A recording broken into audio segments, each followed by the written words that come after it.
Hello, bonjour ou bonsoir à toi qui nous suit sur les réseaux sociaux YouTube ou Facebook. Et un bonsoir spécial aussi ou un bonjour à toi qui nous suit sur Nyota Télévision à Kinshasa, à Lubumbashi et maintenant aussi sur Canal+, sur la chaîne 348. Mon nom est Ariane Kisanga et j'aime la présence de Dieu. Alors, avant qu'on commence ce soir, je te posais la question, as-tu créé de l'espace pour Dieu ? Créer de l'espace pour Dieu, c'est juste être disponible pour Dieu. C'est trouver un temps où tu peux te connecter à lui, afin de lui permettre aussi de te parler. Alors, pour ce soir, on va commencer. J'espère que tu as créé de l'espace pour Dieu. On va commencer avec un verset de prière. Notre verset pour ce soir est dans le psaume 25 au verset 5. La parole de Dieu dit, « Conduis-moi dans ta vérité et instruis-moi, car tu es le Dieu de mon salut, tu es toujours mon espérance. » Tu vas prier avec moi ce soir. Tu vas dire au Seigneur, je me suis connecté à cette émission ce soir. Je me suis connecté pendant ce temps de partage. Seigneur, instruis-moi. Que le temps qu'on va passer ensemble soit des temps d'instruction. Que tu puisses gagner quelque chose de Dieu. Que Dieu puisse te parler. Que tu reçoives quelque chose qui va t'aider à continuer ta semaine ou même le restant de ta vie. Prie, demande au Saint-Esprit de te parler. Saint-Esprit, nous voici encore une fois dans ta présence. Saint-Esprit, nous avons besoin de toi. C'est toi qui as reçu mandat de nous conduire dans toute vérité. C'est toi qui as reçu mandat de nous instruire dans toute la vérité. Saint-Esprit, nous t'invitons pendant ce moment. Viens, prends la place qu'il te faut. Parle à un cœur ce soir. Parle à mon cœur. Parle au cœur d'une personne qui est connectée. Parle au cœur d'une personne qui va suivre ce message même en différé. Yahweh, que ta volonté, que le message que tu veux que cette personne puisse capter, puisse passer ce soir sans aucune obstruction. Dans le nom puissant de Jésus, nous avons ainsi prié. Amen, amen. Alors, notre partage de ce soir a pour thème être équilibré, être une Déborah. Et nos versets d'appui sont dans Juge 4 et Juge 5. Et pour ce faire, ce soir, ou si toi tu me suis le jour, donc ce jour, j'ai avec moi ma sœur du Gabon, ma sœur gabonaise qui s'appelle Marie-Thérèse Fifa. Elle est du ministère Léon Unis en Christ. Fifa est épouse et maman de 4 garçons. Elle est aussi entrepreneuse. Elle a un magasin où elle sert où elle vend plutôt des pâtisseries ainsi que des jus faits à base du gingembre. Jésus-Christ est le sujet de ses louanges. Elle est passionnée à le faire connaître aux gens autour d'elle. Fifa est l'une des leaders visionnaires du ministère Léon Unis en Christ, qui est un mouvement global de femmes francophones déterminées à faire avancer l'agenda de Dieu dans la vie d'une femme. Marie-Thérèse Fifa, bienvenue sur Alpha Ministries. Merci Ariane, merci à vous tous qui me regardez. Soyez salués dans le nom du Seigneur Jésus-Christ. Merci. C'est toujours une joie de servir l'Éternel avec toi, Fifa. Et ce soir, on veut parler d'être équilibré, d'être une Déborah. Et vraiment, je pense que tu es une bonne personne pour nous aider à comprendre c'est quoi l'équilibre, vu que toi-même, tu portes plusieurs casquettes. Alors, notre première question de ce soir, Fifa, que signifie ou que veut dire être équilibré? Alors, merci beaucoup Ariane pour la question. Être équilibré, moi je l'ai défini vraiment comme le fait d'avoir une balance dans notre vie physique, spirituelle et même spirituelle.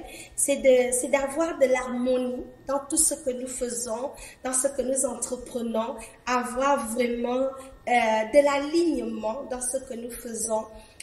C'est surtout créer du temps pour les choses que nous devons faire et les choses que nous aimons faire. Il y a une très grande différence. Donc, avoir une balance dans les choses qui sont importantes, c'est-à-dire celles que nous devons faire, comme les objectifs que nous devons atteindre, les responsabilités que nous avons à faire, créer une balance, ça peut être le travail, prendre soin des enfants. Il faut que ça soit balancé, mais également trouver une balance dans des choses que nous aimons faire, comme par exemple des loisirs, avoir du bon temps pour nous-mêmes.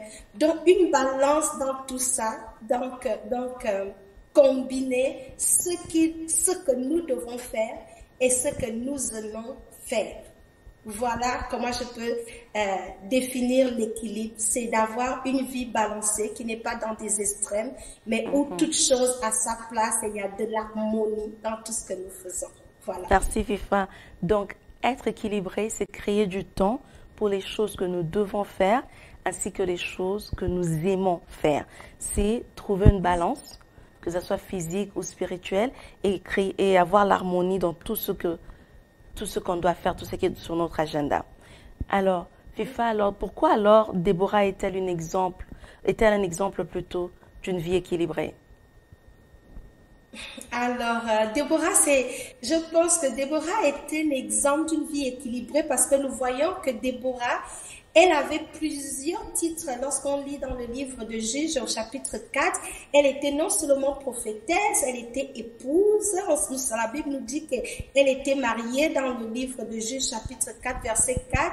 Elle était mariée, elle était prophétesse, elle était aussi juge. Elle allait même en guerre, elle a conduit les enfants d'Israël dans des combats et quand on lit la fin de son histoire, on voit qu'il y avait l'ordre. Lorsqu'on termine l'histoire de Déborah, elle finit avec ce cantique-là. Donc, il n'y a pas un moment, lorsqu'on parle de la vie de Déborah, où il y a un manquement, où on voit qu'il y avait du stress, ou qu'elle n'arrivait pas à s'en sortir. Tout était bien coordonné. Il y avait de la place pour Dieu. Et le fait qu'elle était prophétesse n'affectait pas son rôle de juge, ni son rôle, je vais même l'appeler adoratrice, parce qu'elle va chanter un cantique à l'Éternel. C'est comme si chaque chose avait sa place. Donc, c'est pour cela que je dis que Déborah est vraiment l'exemple de l'équilibre, parce qu'elle savait concilier carrière, la vie spirituelle, la vie d'épouse sans faillir en rien. Elle avait cette balance-là d'être une femme avec beaucoup de responsabilités et coordonner tout sans pourtant qu'une responsabilité soit négligée au détriment d'une autre. Voilà. Merci beaucoup. Donc, si on peut juste faire un petit résumé, Déborah est un exemple d'une vie équilibrée parce que Déborah était une femme à plusieurs casquettes. Elle était prophétesse, elle était juge, elle était épouse, elle allait même à la guerre, mais il n'y a pas eu un rôle qui est venu prendre plus de place qu'un autre rôle. Déborah a pu tout équilibrer. Elle pouvait bien être épouse, elle pouvait avoir la place pour sa carrière aussi, et elle avait la place pour Dieu au-dessus de tout. Et on voit que son histoire se termine bien parce qu'on ne lit pas dans la Bible un endroit où Déborah a failli, où Déborah a manqué un rôle qui lui était assigné. Et à la fin de son histoire, il y a même une chanson. Alors, Fifa dit qu'on peut même l'appeler, elle avait aussi un autre rôle comme adoratrice. On va continuer sur notre étude sur Déborah aujourd'hui. Et Fifa, alors, quelle est l'importance de l'équilibre dans la vie d'un chrétien? Et même plus particulièrement d'une femme chrétienne, si tu veux. Merci, ça c'est d'ailleurs une très très bonne question. La Bible nous dit déjà dans le livre comment dirais-je, je crois c'est dans le livre d'Ecclésiaste, chapitre 3, la Bible nous parle qu'il y a un temps pour tout. Alors l'équilibre est tellement nécessaire dans la vie d'un enfant de Dieu parce que lorsque nous avons l'équilibre et la balance, nous pouvons atteindre nos objectifs. L'équilibre nous empêche d'être dans des excès.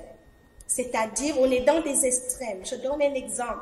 Par exemple, si tu es quelqu'un tu es par exemple enseignant, ta vie tourne maintenant autour de l'enseignement et tu négliges les autres aspects de ta vie. Tu deviens tellement concentré à l'enseignement que tu négliges ta famille. Par exemple, ça peut être un extrême où, en tant qu'enfant de Dieu, les chrétiens, on peut se retrouver dans les extrêmes où on devient tellement spirituel qu'on néglige l'aspect physique de la vie.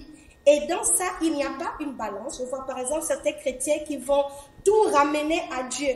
On ne peut rien dire, ils vont monter dans un taxi. Au nom de Jésus, tu chasses les démons. C'est-à-dire, on est dans l'extrême du spiritualisme, qu'on n'arrive même pas à jouir de la vie physique. Donc, le manque d'équilibre peut nous amener dans des extrêmes, ça a ce côté néfaste. Mais également, ça peut nous rendre paresseux.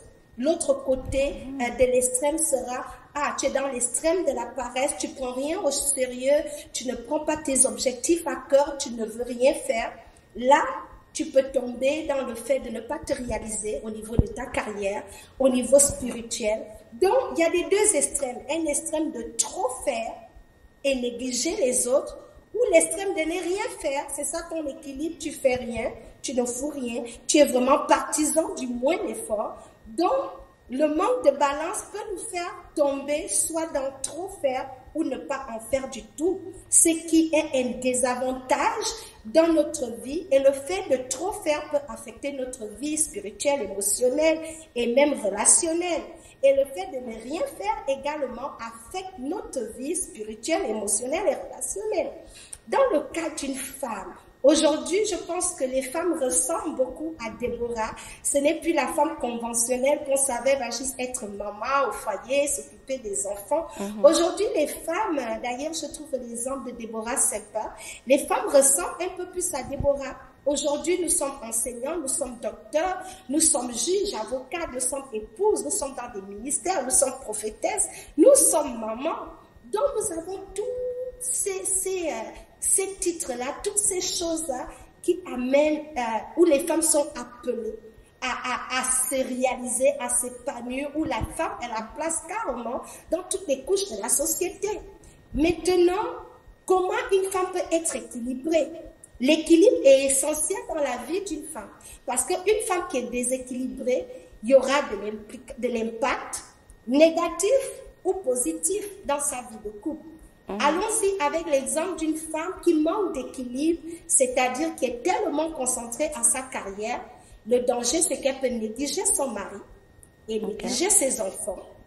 Donc, c'est un peu ça l'exemple que je peux donner, que si on n'a pas de l'équilibre, ça peut affecter notre foyer, c'est-à-dire on met trop de l'accent sur notre carrière, qu'on néglige notre époux, notre maison, ou on est trop concentré dans l'église, qu'on néglige de prendre soin de nous-mêmes ou de ce qui se passe autour de nous. Donc, il est important qu'une femme soit bien équilibrée pour qu'elle soit épanouie elle-même et qu'elle se réalise en tant qu'épouse, que ses enfants puissent s'en sortir. Il faut qu'elle ait du temps pour tout, en ayant au moins de la priorité dans ce qu'elle fait. Donc, je pense que la femme aujourd'hui a besoin de la balance où toute chose a sa place. Thank you. Merci Fifa. Donc, la femme aujourd'hui a besoin d'une balance pour mettre toute chose à sa place. Mais aussi, en tant que chrétien, il est important pour nous d'être équilibrés afin d'éviter les extrêmes. Les extrêmes où on fait de trop, ou l'autre extrême, c'est ne pas faire quelque chose du tout et être dans l'extrême de la paresse. Fifa, juste pour continuer avec ça. Alors, quand vous avez parlé, vous avez expliqué que c'était important pour les chrétiens d'être équilibrés parce que ça les empêchait les extrêmes où on est trop spirituel et on néglige l'aspect physique. Mais quand on voit dans la vie de Déborah, c'est comme si tout ce qu'elle avait à faire était vraiment lié au service de Dieu. Parce qu'elle était juge, parce qu'en ce temps-là, c'est Dieu qui avait établi les juges en Israël. En même temps, elle était prophétesse, elle allait dans les guerres que le Seigneur lui demandait d'y aller. Maintenant, en tant que chrétien aujourd'hui, est-ce que notre équilibre, c'est juste pour les activités chrétiennes ou les activités de l'Église? Ou est-ce que cet équilibre est aussi important pour les autres domaines ou les autres aspects de notre vie? Merci beaucoup, Ariane. Je pense que l'équilibre, quand tu parles de Déborah ici, que c'est le Seigneur qui conduisait Déborah dans tout ce qu'elle faisait, on a l'impression que tout a attrait à Dieu. Cela n'est pas différent pour nous en tant qu'enfants de Dieu parce que le Seigneur nous interpelle également, nous invite à ce qu'il soit celui qui nous guide dans tout ce que nous entreprenons. Donc, comme tout Déborah, le Seigneur voudrait être celui qui conduit notre côté, la carrière, le foyer, toutes les autres choses. Donc, en un mot, je dirais qu'aujourd'hui, l'équilibre n'est pas seulement spirituel. L'équilibre devrait s'appliquer à notre travail. C'est-à-dire, tu as par exemple un emploi.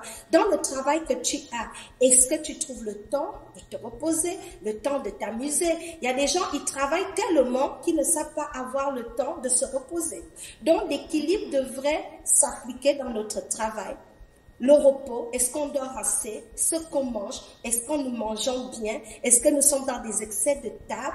L'équilibre s'applique à notre activité physique, ça s'applique également à notre santé, au niveau de nos relations. Est-ce que nous avons des relations il y a des relations qui sont néfastes pour nous? Est-ce qu'on est juste enfoncé dans des relations qui ne nous amènent pas à nous épanouir? Ou nous sommes tellement dans des relations qu'on néglige? Je donne un exemple. Tu es tellement avec tes amis que tu négliges aussi d'être seul avec Dieu. Donc, l'équilibre s'applique à chaque domaine de notre vie. Il va falloir de la balance, un temps pour être avec des amis, un temps pour être seul, un temps pour travailler, un temps pour se reposer, un temps pour prendre soin de sa famille et un temps pour prendre soin de sa santé physique et émotionnelle. Lorsqu'il n'y a pas de la balance, par exemple, au niveau de notre travail, on peut avoir des crises de fatigue. Parce qu'on ne se repose pas, on travaille tellement à fond, cela aura forcément de l'implication dans notre santé et même de l'implication, surtout nous les femmes, ça peut nous créer des frustrations parce qu'on est tellement fatigué. Si on n'a pas de l'équilibre dans ce que nous mangeons, on peut se retrouver à manger la malbouffe et négliger notre santé et de ce fait tomber malade. Si nous manquons d'activité, qu'on ne fait rien, on s'assoit, on s'empiffre de tout, le sucre, les excès de table, on va avoir du poids. Et si nous sommes grosses et on a trop de poids, ça crée des maladies. Et si on est malade, on ne peut pas être efficace dans des autres activités. Tu ne peux pas prendre soin de tes enfants si tu es malade. Tu ne peux même pas continuer à travailler si tu es malade. Donc, il nous faut une balance dans notre vie, c'est-à-dire que ça soit au niveau de la carrière. Ça implique trouver le temps de prendre sa pause, trouver le temps de sortir, de prendre de l'air, de s'amuser également. Tout ça, ça fait partie de notre épanouissement, avoir de l'équilibre au quotidien, au niveau de nos relations, filtrer nos relations. Ce ne sont pas toutes les relations qui favorisent notre épanouissement. On peut être dans des relations qui nous font sombrer. Donc, avoir l'équilibre, choisir ses amis et savoir quand il faut passer du temps avec les amis et quand il faut se retirer, avoir des objectifs atteints.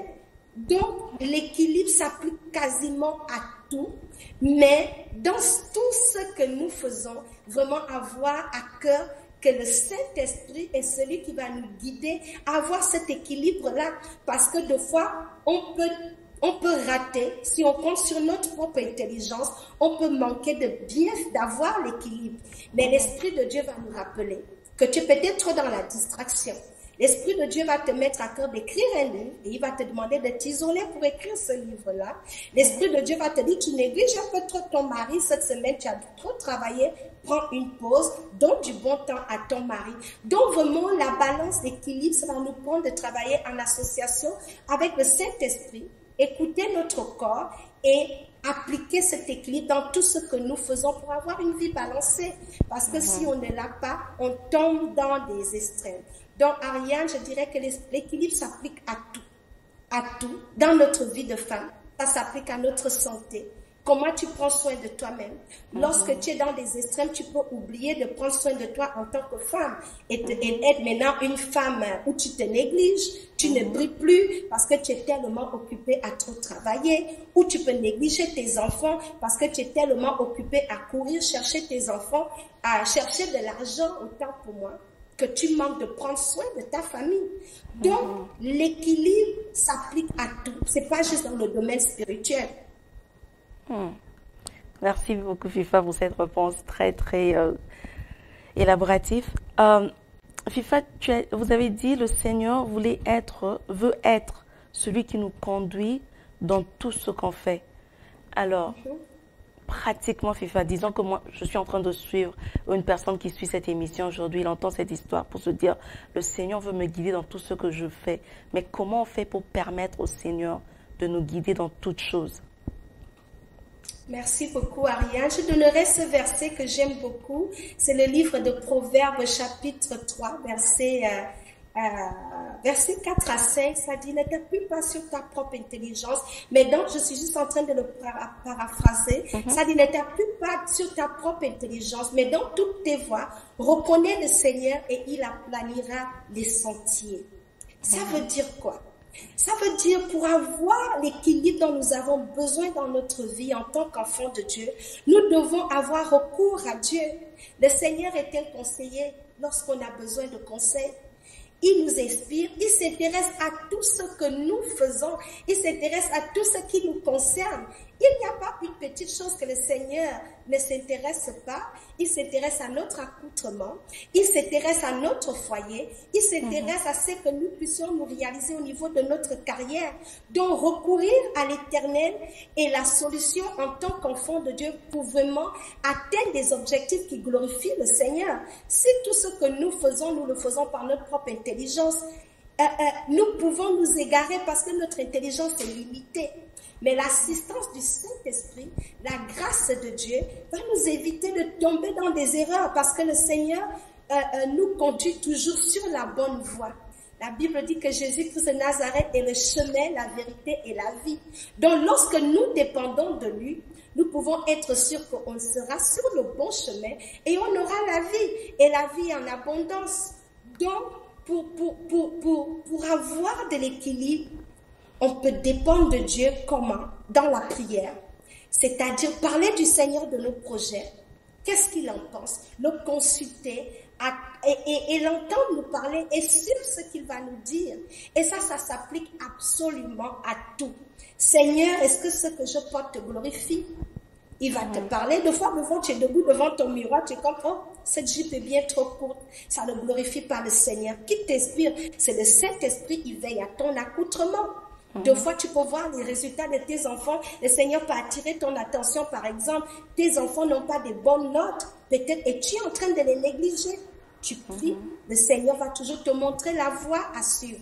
Donc, le Seigneur nous inspire. Lorsqu'on lui confie nos plans, on dit, confie à l'Éternel tes projets et ils réussiront.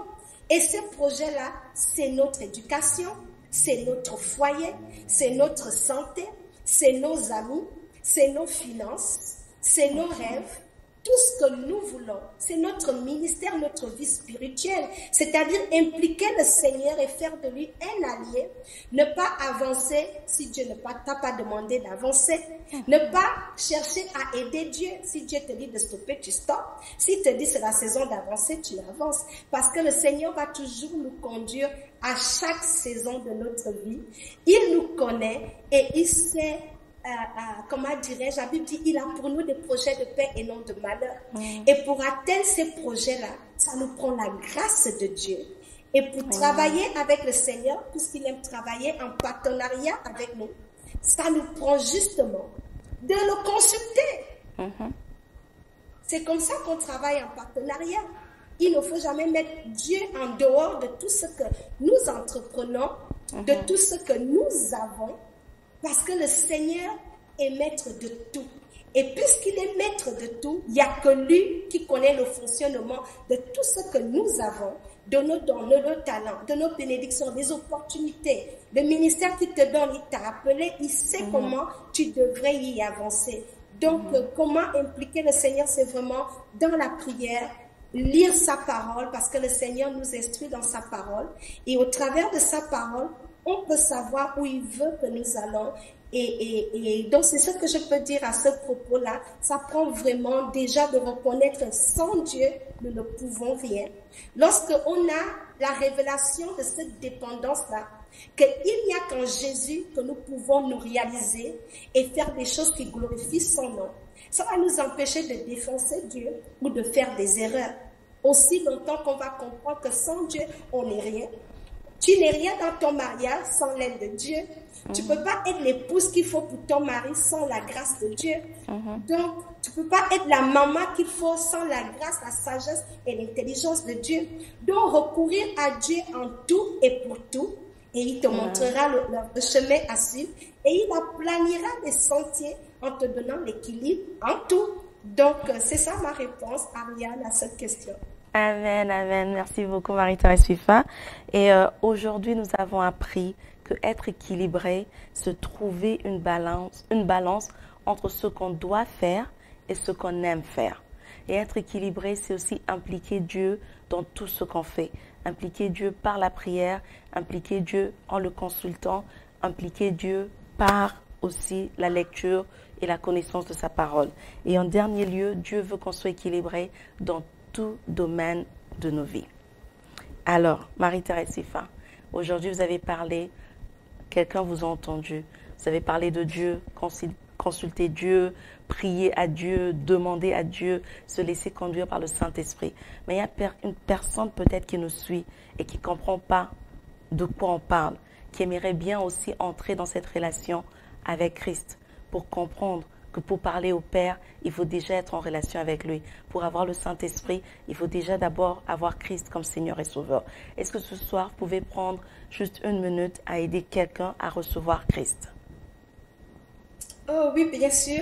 La volonté du Seigneur est que nous ne périssons pas. La Bible dit que car Dieu a tant aimé le monde qu'il a donné son Fils unique, afin que quiconque en lui ne périsse pas, mais que nous ayons la vie éternelle. Non seulement la vie éternelle, la Bible dit également dans Jean chapitre 10 que Jésus est le bon berger. Il vient pour nous donner la vie en abondance. Donc c'est très simple pour venir au Seigneur. La Bible dit si tu confesses de ta bouche le Seigneur et que tu crois dans ton cœur, tu es enfant de Dieu. Donc, ma soeur, toi qui m'écoutes, aujourd'hui, pour venir au Seigneur, il n'y a pas de formule abracadabra, c'est très, très simple. C'est de croire sincèrement dans ton cœur, l'inviter, et pour le faire, c'est simplement cette petite prière. Si tu veux bien répéter après moi cette prière, et le Seigneur viendra dans ta vie. Il n'attend que ça. Et c'est de la même manière que moi aussi, je l'ai accepté par une prière simple, une prière sincère. Et lorsque j'ai fait cette prière, ma vie n'a plus jamais été la même. Et le Seigneur veut faire la même chose pour toi aujourd'hui. Alors ma sœur, répète après moi cette prière. Seigneur Jésus, j'ai entendu parler de toi aujourd'hui. Viens dans mon cœur, Seigneur. Je reconnais que tu es le Fils de Dieu et que tu es mort sur la croix pour payer pour mes péchés. Sois mon Seigneur et Sauveur personnel. Pardonne-moi toutes mes fautes et conduis-moi. Viens dans mon cœur et sois le maître en moi. Au nom de Jésus. Amen. Amen, amen, amen. Toi qui as pris la décision de recevoir Christ aujourd'hui, si vous avez besoin d'accompagnement, n'hésitez pas à nous contacter. On est là pour vous, on va vous accompagner, vous aider dans cette nouvelle marche. Marie-Thérèse FIFA, merci encore une fois d'avoir pris ton temps de passer ce moment avec nous. Et ici à Alpha Ministries, on dit toujours à toute personne qui nous suit de créer de l'espace pour Dieu. Est-ce que vous pouvez nous dire comment on dit dans votre langue fan du Gabon, créer de l'espace pour Dieu? Alors, merci beaucoup, Ariane. Je suis de Makoko, de la province de Logoé-Vinto. Je vais essayer de le dire comme il faut aujourd'hui avec l'anglais, tout ça. Alors, créer de l'espace pour Dieu, ça se dit Varanzame Abon Inyundia. Tu fais encore une fois, s'il te plaît, je vais essayer de répéter. Ok, d'accord.